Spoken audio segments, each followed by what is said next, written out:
오늘 우리에게 주시는 하나님의 말씀은 시편 81편 1절에서 16절까지 말씀입니다. 1절 우리의 능력이 되시는 하나님을 향하여 기쁘게 노래하며 야곱의 하나님을 향하여 즐거이 소리칠지어다. 시를 읊으며 소고를 치고 아름다운 수금의 비파를 아우를지어다. 추하루와 보름과 우리의 명절에 나팔을 불지어다. 이는 이스라엘의 율례요 야곱의 하나님의 규례로다. 아멘. 시편 81편은 아삽의 시로 절기나 종교적 모임에서 부른 예배 찬송으로 여겨집니다. 아삽은 하나님을 향하여 기쁘게 노래하고 즐거이 소리치고 악기를 동원하여 찬양하라고 합니다. 우리가 하나님을 예배할 때 어떻게 예배 드려야 할지에 대해서 말해주고 있습니다. 바로 기쁨과 즐거움입니다. 하나님께 예배 드리는 것이 너무 기쁘고 즐거워서 악기까지 동원하여 하나님을 경배하는 겁니다. 나의 예배에 기쁨과 즐거움이 있는지를 점검해 봐야 합니다. 형식적이고 의무감으로 예배를 드리고 있지는 않은지 반성해 봐야 합니다. 예배는 하나님께 대한 감사입니다. 나를 사랑하시고 나를 구원해 주신 하나님의 사랑과 은혜가 너무나 감사해서 하나님께 반응하는 것이 예배입니다. 예배의 어원은 강아지가 주인을 보고 너무 좋아서 꼬리치는 데에서 온 것이라고 합니다. 이것을 우리에게 적용하면 나를 사랑하시고 나를 구원하신 하나님의 은혜가 너무나 감사해서 기쁨과 즐거움으로 표현하는 것이 예배입니다. 그러므로 우리들도 예배를 드릴 때 이런 감사와 감격과 기쁨과 즐거움이 있어야 합니다. 하나님이 너무나 좋아서 어쩔 줄 몰라 하는 마음이 있어야 합니다. 우리를 구원하신 은혜가 너무 감사해서 하나님을 노래하고 경배하고 기도하는 것이 예배인 것입니다. 자, 이어지는 구절에서 이것이 더 자세히 나타납니다. 5절 하나님이 애굽 땅을 치러 나아가시던 때에 요셉의 족속 중에 이를 증거로 세우셨도다. 거기서 내가 알지 못하던 말씀을 들었나니 이르시되 내가 그의 어깨에서 짐을 벗기고 그의 손에서 광주리를 놓게 하였도다. 네가 고난 중에 부르짖음에 내가 너를 건졌고 우레소리의 은밀한 곳에서 내게 응답하며 무리바 물가에서 너를 시험하셨도다. 아멘. 하나님께서 애굽에서 노예 생활하던 이스라엘 백성들을 구원하셨습니다. 노예이기 때문에 어깨에 짐을 지고 손에는 무거운 광주리를 들었던 이스라엘 백성들에게 하나님께서 자유를 허락해 주셨습니다. 이스라엘 백성들이 부르짖을 때 건지셨습니다. 그러니 기쁨과 감격으로 하나님을 노래하는 것입니다. 우리 또한 마찬가지죠. 죄의 노예로 고통받던 우리들이 하나님의 사랑으로 해방됐습니다. 인생의 무거운 짐이 내려졌고 두 팔의 무거운 짐들도 벗겨졌습니다. 하나님께서 우리들에게 자유와 평안을 주셨기 때문이죠. 그러니 우리들도 기쁨과 감격으로 하나님을 노래할 수 있는 겁니다. 예배를 드릴 때 우리 안에 기쁨과 감사와 즐거움이 충만해야 합니다. 우리를 사랑하시고 우리를 구원하신 하나님이 너무나 좋기 때문이죠. 그래서 소리 높여 찬양하는 것이고 악기를 동원하여 하나님을 노래하는 것이고 율동으로 하나님을 높이는 겁니다. 하나님이 이렇게 예배하는 자들을 찾으십니다. 그가 하나님을 사랑하는 자이기 때문이죠. 그가 하나님을 감격으로 노래하는 자이기 때문입니다. 우리가 이런 마음으로 하나님을 노래하고 감사하고 찬양해야 합니다. 8절 내 백성이여 들으라. 내가 내게 증언하리라. 이스라엘이여 내게 듣기를 원하노라. 너희 중에 다른 신을 두지 말며 이방 신에게 절하지 말지어다. 나는 너를 애굽 땅에서 인도하여 낸 여호와 네 하나님이니 네 입을 크게 열라. 내가 채우리라 하였으나 내 백성이 내 소리를 듣지 아니하며 이스라엘이 나를 원하지 아니하였도다.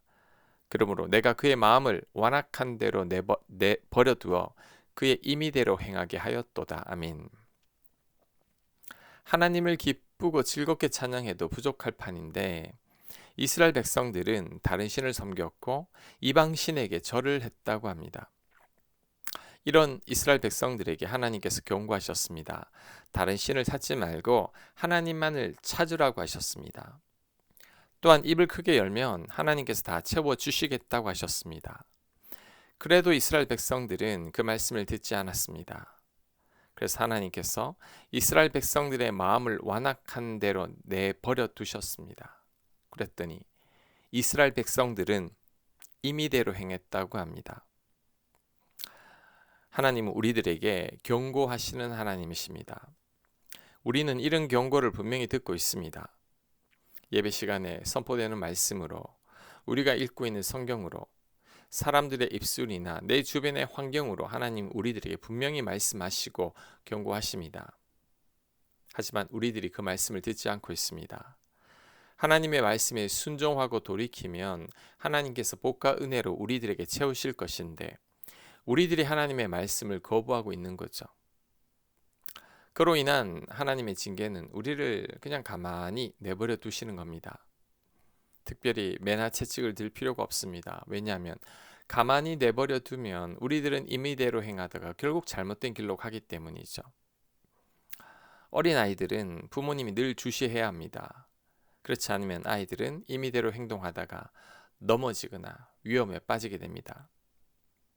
이런 어린아이와 같은 우리들은 항상 하나님의 돌보심이 필요합니다. 그렇지 않으면 우리들도 잘못된 길로 가거나 죄의 길로 가기 때문입니다. 하나님께서 우리를 가만히 내버려 두시면 안 됩니다. 우리들은 하나님께 늘 간섭하고 참견해 달라고 요청해야 합니다. 우리 임의대로 행하지 않게 막아달라고 해야 합니다. 그래야 우리가 죄의 길로 가지 않게 됩니다. 이를 위해 우리가 하나님 말씀에 반드시 순종해야 합니다. 하나님께서 말씀하시면 들어야 합니다. 그렇지 않으면 우리를 임의대로 내버려 두시게 됩니다. 이것이 가장 큰 징계임을 기억하고 우리를 방관하지 않으시기를 간구해야 합니다. 하나님의 간섭 아래 있기를 구해야 합니다. 13절 내 백성아 내 말을 들으라. 이스라엘아 내 도를 따르라. 그리하면 내가 속히 그들의 원수를 누르고 내 손을 돌려 그들의 대적들을 치리니 여호와를 미워하는 자는 그에게 복종하는 채할지라도 그들의 시대는 영원히 계속되리라. 또 내가 기름진 밀을 그들에게 먹이며 반석에서 나오는 꿀로 너를 만족하게 하리라 하셨도다. 아멘. 다시 한 번 더 순종을 강조합니다. 이스라엘 백성들에게 하나님의 말씀을 들으라고 합니다. 하나님의 도를 따르라고 합니다. 그러면 원수를 누르고 대적들을 치게 된다고 합니다. 기름진 밀을 먹고 반석에서 나오는 꿀로 만족하게 될 것이라고 합니다. 결국 시편 81편은 하나님의 말씀에 순종하고 하나님을 기쁨과 즐거움으로 경배하라는 것입니다. 그럴 때 하나님의 은혜 가운데 거하게 된다는 말씀입니다. 지금 나는 하나님 말씀에 잘 순종하고 있는지를 점검해 봐야 합니다. 하나님 말씀에 순종하는 것이 가장 큰 복입니다. 가장 형통한 삶을 사는 비결입니다. 하나님께서 여호수아에게 했던 말씀을 기억해야 합니다. 여호수아 1장 7절입니다. 오직 강하고 극히 담대하여 나의 종 모세가 내게 명령한 그 율법을 다 지켜 행하고 우로나 좌로나 치우치지 말라. 그리하면 어디로 가든지 형통하리니 이 율법책을 내 입에서 떠나지 말게 하여 주야로 그것을 묵상하여 그 안에 기록된 대로 다 지켜 행하라. 그리하면 네 길이 평탄하게 될 것이며 네가 형통하리라. 아멘.